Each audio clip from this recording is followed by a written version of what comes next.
Olá, amados irmãos e irmãs, que a paz e a graça de nosso Senhor Jesus Cristo estejam com cada um de vocês. Que alegria poder compartilhar a palavra de Deus neste momento de reflexão e edificação. E antes de mergulharmos nas profundas águas da Escritura, quero fazer um pedido simples, mas muito importante para nós. Se você ainda não é inscrito no canal, clique no botão de inscrição agora mesmo e ative o sininho para não perder nenhum dos nossos estudos. Sua inscrição nos motiva e ajuda a levar essa mensagem a mais corações. E por favor, ao final do vídeo, deixe seu comentário. Me diga o que este estudo tocou em seu coração. Eu leio cada um de vocês. Hoje, vamos nos aprofundar em uma das passagens mais misteriosas e, ao mesmo tempo, mais encorajadoras do Novo Testamento. O arrebatamento de Paulo ao terceiro céu, registrado em 2 Coríntios 12, 2 e 4. É um texto que nos fala de visões de glória e de segredos inefáveis, mas que, no fundo, nos revela muito sobre a humildade, a fé e a soberania de Deus em nossas vidas. Para entendermos essa experiência extraordinária, precisamos primeiro nos contextualizar. Paulo não está contando essa história por vaidade ou para se autopromover. Ele está sendo, na verdade, forçado a isso. A igreja em Corinto estava enfrentando problemas com falsos apóstolos. Pessoas que se gabavam de suas próprias credenciais, de suas capacidades e até mesmo de supostas experiências espirituais grandiosas. Esses superapóstolos, como Paulo sarcasticamente os chama, estavam minando a autoridade e o ministério de Paulo, duvidando de sua legitimidade apostólica. Paulo, que sempre preferiu gloriar-se em suas fraquezas e nas realizações de Cristo através dele, como vimos no capítulo 11, chega até um ponto onde ele precisa, ironicamente, entrar na loucura da jactância, gabar-se, para defender o evangelho que ele pregou.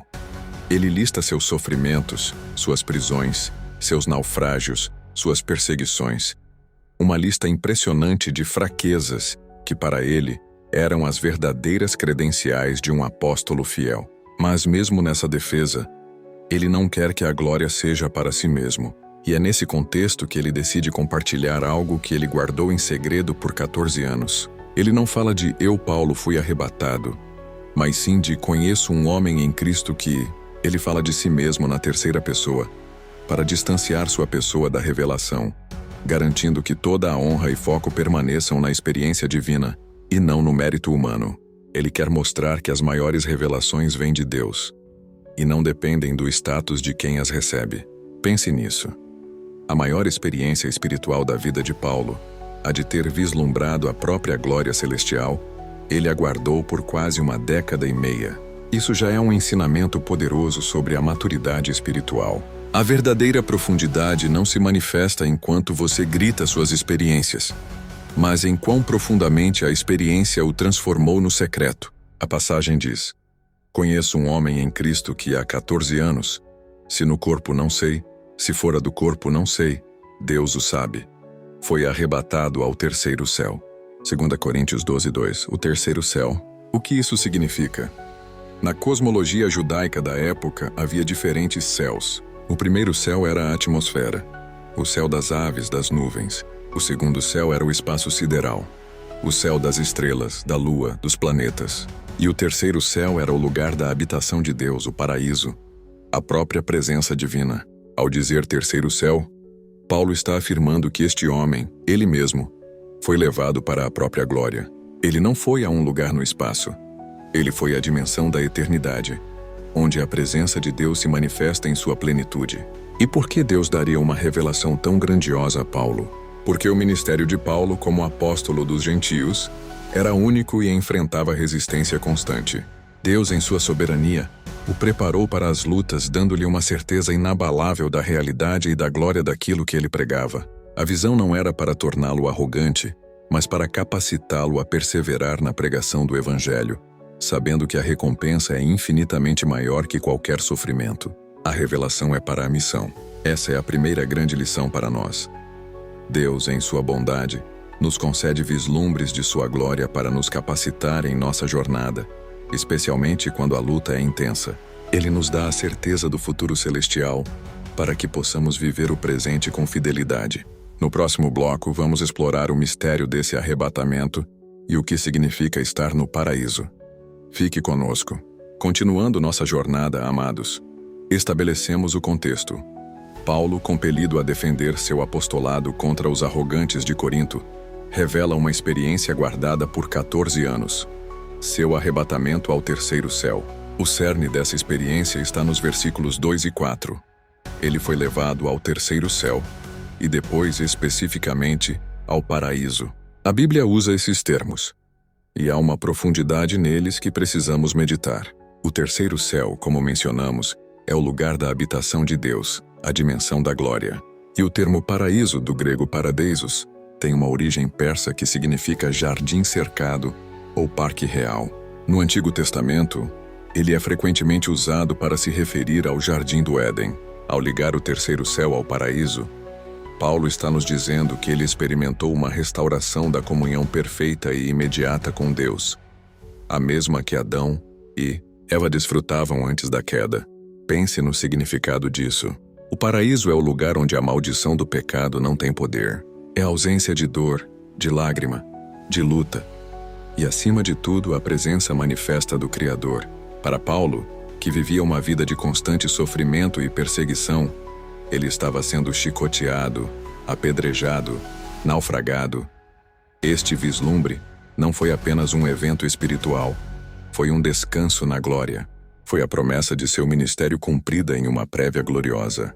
Mas há um detalhe que confere a essa narrativa um mistério profundo e uma lição de humildade. Se no corpo, não sei. Se fora do corpo, não sei. Deus o sabe. Paulo, o grande teólogo, o homem que escreveu a maior parte do Novo Testamento, não sabia como a experiência aconteceu fisicamente. Ele foi levado, mas a forma exata do transporte, a mecânica do arrebatamento, permaneceu um mistério para ele. O que isso nos ensina, amados? Nos ensina que as maiores e mais genuínas experiências com Deus não são sobre a nossa capacidade de analisá-las, catalogá-las ou explicá-las em detalhes científicos. Elas são sobre a realidade da presença de Deus. Paulo não estava preocupado com o como ou o onde físico. Ele estava maravilhado com o quem e o que da revelação. Muitas vezes nós, na fé moderna, ficamos tão obcecados em entender os mecanismos da obra de Deus, a profecia, o milagre, a cura, que perdemos a reverência e a simplicidade da própria presença. Paulo nos ensina que a humildade se manifesta em aceitar o mistério. O que importa não é como você chegou lá, mas que Deus o levou, e o que ele viu e ouviu. O versículo 4 é de tirar o fôlego. Foi arrebatado ao paraíso e ouviu palavras inefáveis, de que ao homem não é lícito falar. Palavras inefáveis. A palavra grega é arreta remata, que literalmente significa palavras que não podem ser ditas, ou não faláveis. Não é que Paulo tenha se esquecido delas. É que ele foi proibido de dizê-las ou a linguagem humana era incapaz de contê-las. Essa é a grande marca da revelação divina na glória. Existem verdades sobre Deus, sobre a eternidade, sobre o futuro, que transcendem nossa capacidade de expressão na dimensão terrena. Deus nos revela o suficiente para a nossa salvação, para a nossa missão e para a nossa esperança. Mas Ele guarda segredos que só serão plenamente compreendidos quando estivermos face a face com Ele no paraíso. Isso também é um golpe contra os falsos apóstolos que se gabavam de ter conhecimento secreto ou revelações exclusivas.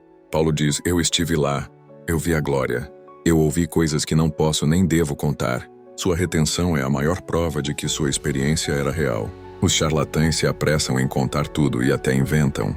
O homem de Deus sabe guardar o que é sagrado e inefável. Portanto, amado irmão, amada irmã, essa passagem nos convida a cultivar o anseio pelo paraíso, o lugar onde os mistérios se desvendarão e as palavras inefáveis se tornarão nossa nova linguagem, mas nos convida principalmente a sermos humildes diante do mistério. Não se gabe de sua experiência. Deixe que sua experiência o molde em um servo mais humilde e focado na missão. No próximo bloco, vamos explorar a reação de Deus a essa experiência grandiosa, o famoso espinho na carne. Você não pode perder, amados, o mistério glorioso do arrebatamento de Paulo ao paraíso, um lugar de palavras inefáveis. No entanto, a Escritura não para na glória. A narrativa de Paulo é profundamente marcada pelo contraste. Imediatamente após a maior exaltação, a maior revelação, veio a maior prova, o famoso espinho na carne.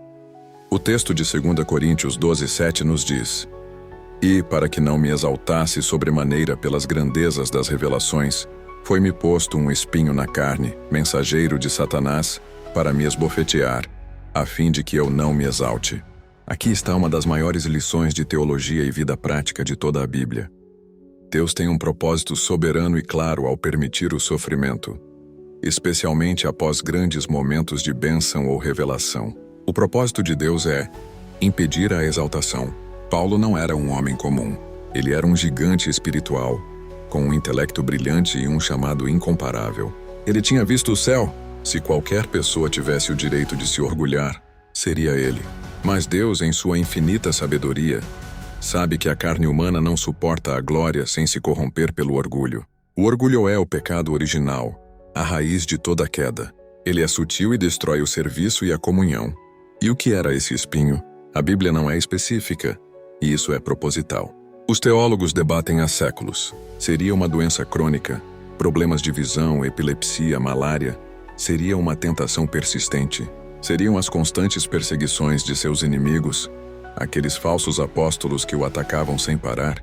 O mais provável é que fosse algo persistente, doloroso e humilhante. A palavra grega para espinho é skolops, que significa algo pontiagudo, como uma estaca ou um pedaço de madeira afiada, causando dor constante. Além disso, ele o chama de mensageiro de Satanás, Ágelos Satana. Isso não significa que Satanás criou o espinho, mas que Deus permitiu que ele fosse usado como um instrumento de humilhação e dor na vida de Paulo. Isso nos ensina sobre a complexidade da soberania de Deus. Ele pode usar até mesmo as ações do inimigo, ou as fraquezas do nosso corpo, ou as circunstâncias mais dolorosas, para cumprir seu propósito de nos santificar e nos manter dependentes. O espinho era a âncora de Paulo na humildade. Era o contrapeso celestial para a glória terrena. Amados, cada um de nós tem um espinho na carne. É aquela fraqueza crônica, aquela luta que não se resolve, aquele relacionamento difícil, aquela limitação financeira ou de saúde que insiste em nos acompanhar. Nós oramos, jejuamos, clamamos e o espinho permanece. E é aí que nos identificamos profundamente com Paulo. Qual foi a reação dele? Ele orou. O versículo 8 diz: 3 vezes pedi ao Senhor que o afastasse de mim. 3 vezes. O número 3 na Bíblia muitas vezes representa plenitude, intensidade. Paulo não orou superficialmente. Ele clamou com fervor. Talvez em 3 momentos distintos de sua vida com intensidade total. Ele pediu ao Quírios, ao Senhor soberano, que o arrebatou ao terceiro céu, para tirar sua dor. E qual foi a resposta? Não foi um sim, vou tirá-lo. Não foi um não se preocupe, vai passar. A resposta foi uma das mais revolucionárias e libertadoras de toda a Escritura, o que será o foco do nosso próximo bloco. Mas a lição aqui é: o crente fiel ora mesmo quando a dor é permitida por Deus. A oração é a demonstração de dependência, mesmo que a resposta não seja a que esperamos. O espinho de Paulo nos lembra que a verdadeira força cristã não está na ausência de fraquezas, mas na aceitação de que a fraqueza tem um propósito divino, nos tornar humildes para que a glória de Cristo possa, através de nós, ser mais claramente vista. O caminho para a exaltação não é a eliminação do espinho, mas a humildade de viver com ele. Amados, Paulo clamou 3 vezes, ele orou ao Senhor para que o espinho na carne fosse retirado. A dor era real, a humilhação era constante, e o apóstolo legitimamente pediu alívio. Mas Deus, que opera de maneiras que superam nosso entendimento, tinha um plano maior. A resposta divina, registrada no versículo 9 de 2 Coríntios 12, é a chave de toda essa passagem. É a voz do Senhor que transforma a dor em poder. A minha graça te basta, porque o meu poder se aperfeiçoa na fraqueza. Que palavra poderosa, que resposta inesperada. Deus não disse, sim, vou tirar o espinho. Ele não disse, não, você tem que suportar sozinho. Ele disse, a minha graça te basta. O que significa essa suficiência da graça? Significa que a graça de Deus é o seu favor imerecido, o seu amor incondicional e o seu poder capacitador que está disponível para nós. Não apesar da nossa fraqueza, mas por causa dela. A graça é o antídoto de Deus para o orgulho. e é o suprimento dele para a nossa necessidade. Quando Paulo clamava pela remoção do espinho, ele estava buscando a ausência do problema. Deus lhe ofereceu a presença constante e capacitadora dele no meio do problema. Ele trocou o alívio temporário pela força eterna. E observe a segunda parte da frase. O meu poder se aperfeiçoa na fraqueza. A palavra aperfeiçoar no grego, teleitai, significa ser completo, ser levado ao seu fim. O poder de Cristo, a dinamis, força dinâmica dele, não é apenas mantido na fraqueza. Ele é completado, finalizado, manifestado em sua plenitude exatamente quando nós chegamos ao limite da nossa capacidade. Por quê? Porque a fraqueza humana é o palco perfeito para que a força divina brilhe. Quando você está forte, você diz, eu consegui. Quando você está fraco, mas o milagre acontece, você diz, Deus fez. O espinho de Paulo era o instrumento de Deus para manter o canal da sua vida desobstruído do orgulho, garantindo que o poder que fluía através dele fosse inequivocamente o poder de Cristo. A fragilidade do vaso garantia a glória do conteúdo. Essa verdade é incrivelmente motivacional para nós. Talvez você esteja vivendo um momento de grande fraqueza, sentindo que não tem mais forças para lutar contra uma tentação, uma doença ou uma situação, e você tem clamado como Paulo para que Deus tire o seu espinho. A mensagem de Deus para você hoje, ecoando a Paulo, é: a minha graça te basta. Não importa quão grande seja o seu fardo, a graça de Cristo é maior. Não importa quão profunda seja a sua fraqueza, o poder dele é que se manifesta ali. Isso muda a nossa perspectiva sobre o sofrimento. O sofrimento, quando vivido em Cristo, deixa de ser um estorvo e se torna um instrumento. O espinho se torna uma plataforma de lançamento para a manifestação da dinamis de Deus. Amados, a minha graça te basta, porque o meu poder se aperfeiçoa na fraqueza. Essa não foi apenas uma frase de consolo. Foi uma nova teologia de vida, um novo jeito de enxergar o sofrimento e a fraqueza.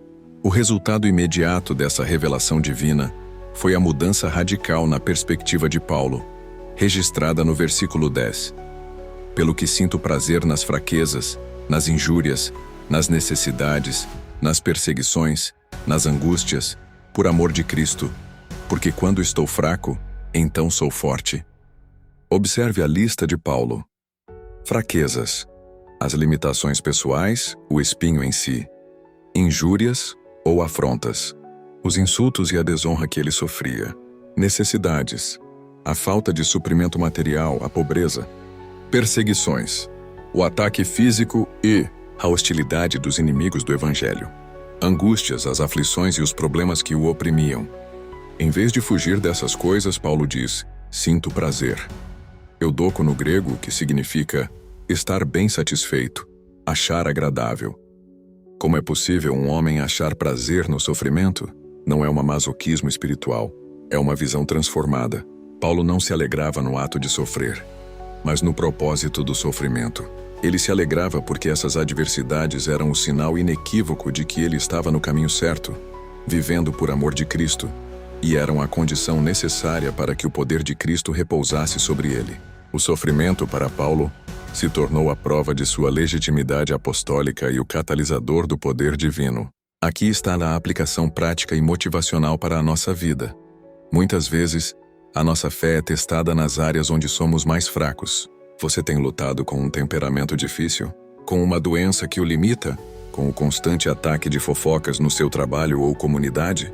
A nossa reação natural é pedir a Deus que elimine o campo de batalha. Mas Paulo nos ensina que devemos, em vez disso, pedir a Deus que nos fortaleça para a batalha, a fim de que a vitória dele seja manifesta. A fraqueza não é um impedimento para o serviço. Ela é uma qualificação para o serviço eficaz no reino de Deus. Pense nos grandes heróis da Bíblia. Moisés era lento no falar, fraco na oratória.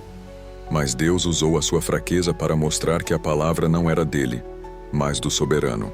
Gideão era o menor da casa de seu pai. Deus reduziu seu exército a apenas 300 homens para que Israel soubesse que a vitória era dele. Pedro foi arrogante e negou a Cristo.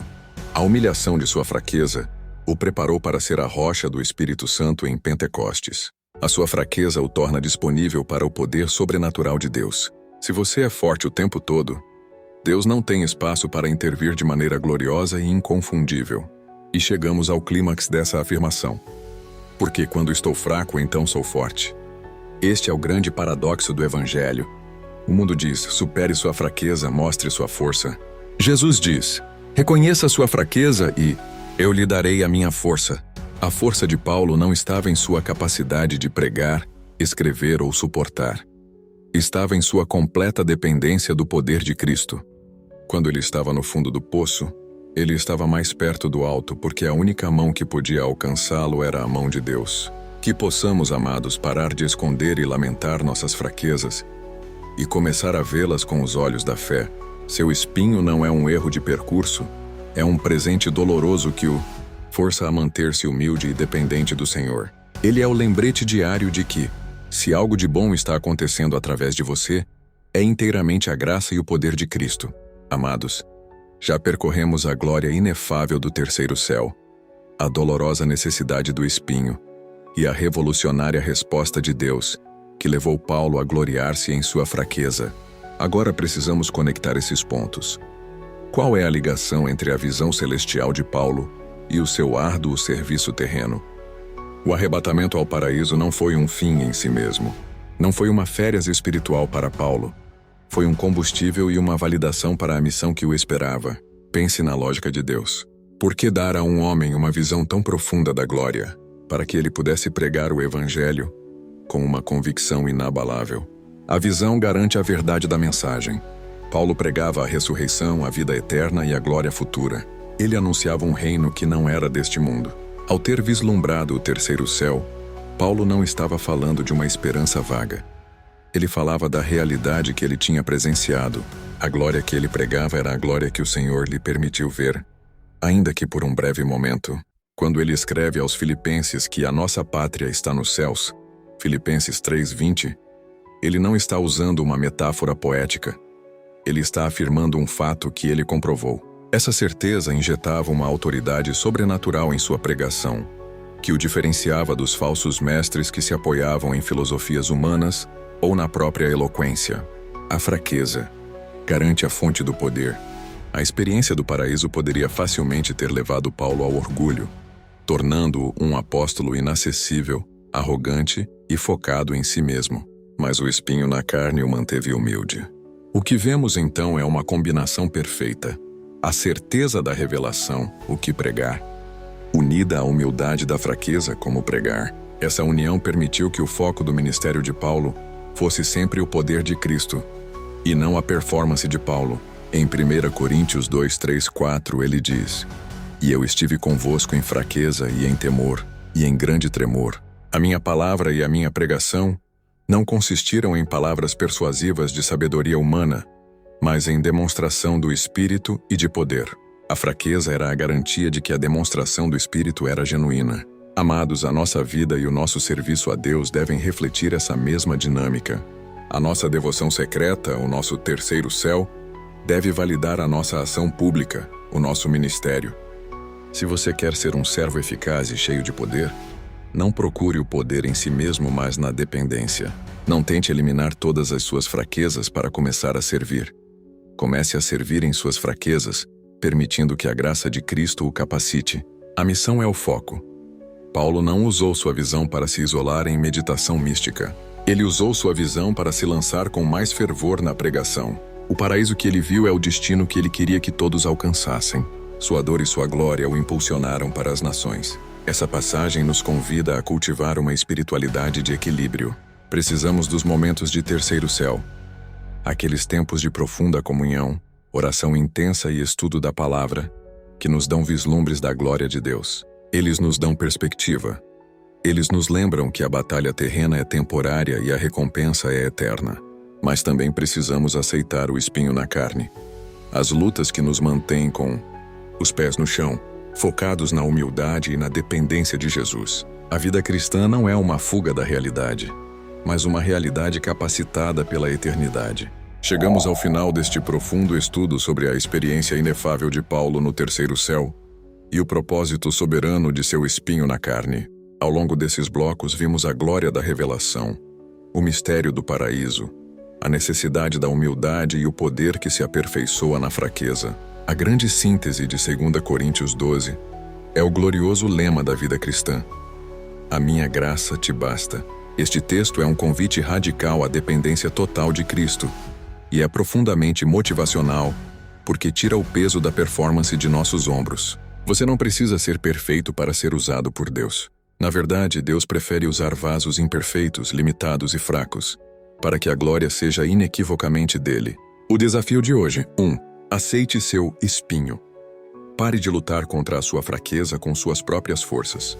Pare de se comparar com os superapóstolos de Corinto, que se gabam de perfeição e poder.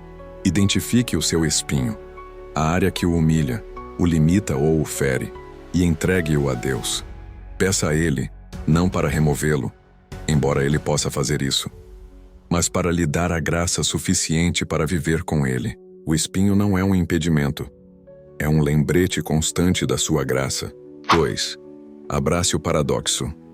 Viva no paradoxo de Paulo, porque quando estou fraco, então sou forte. Isso significa que nos momentos de maior desânimo, de maior limitação, de maior dúvida, você deve se apegar à palavra de Deus. Quando a sua força acaba, a força de Cristo começa. É ali, naquele momento de rendição e humildade, que o poder de Deus acampa sobre sua vida. Não fuja da fraqueza, corra para Cristo nela. 3. Valorize o secreto. Lembre-se que a maior glória de Paulo foi uma revelação que ele guardou por 14 anos. Sua comunhão com o terceiro céu era profunda e secreta. Cultive seus momentos a sós com Deus. Deixe que a palavra e a oração sejam o seu paraíso na terra. As maiores verdades não são para serem exibidas, mas para transformarem o seu caráter no secreto, capacitando-o para o serviço público. Amado irmão, amada irmã, que a experiência de Paulo seja seu encorajamento. O Deus que arrebata seus servos para a glória é o mesmo Deus que os mantém humildes através da dor. Ele é fiel em revelar e em capacitar. Você tem a graça suficiente para hoje. Você tem o poder de Cristo disponível para a sua fraqueza. Que você saia deste estudo com o coração encorajado e a mente renovada. Que você pare de buscar a sua força e comece a viver na total suficiência do amor e do poder de nosso Senhor Jesus Cristo. Que a graça de nosso Senhor Jesus Cristo, o amor de Deus e a comunhão do Espírito Santo estejam com todos vocês. E para encerrar, se este estudo tocou seu coração, não se esqueça de se inscrever no canal e deixar o seu amém e seu comentário abaixo. Queremos saber o que o Senhor falou com você. Compartilhe este vídeo com alguém que precisa ouvir que a graça de Deus lhe basta. Fiquem na paz e que Deus os abençoe.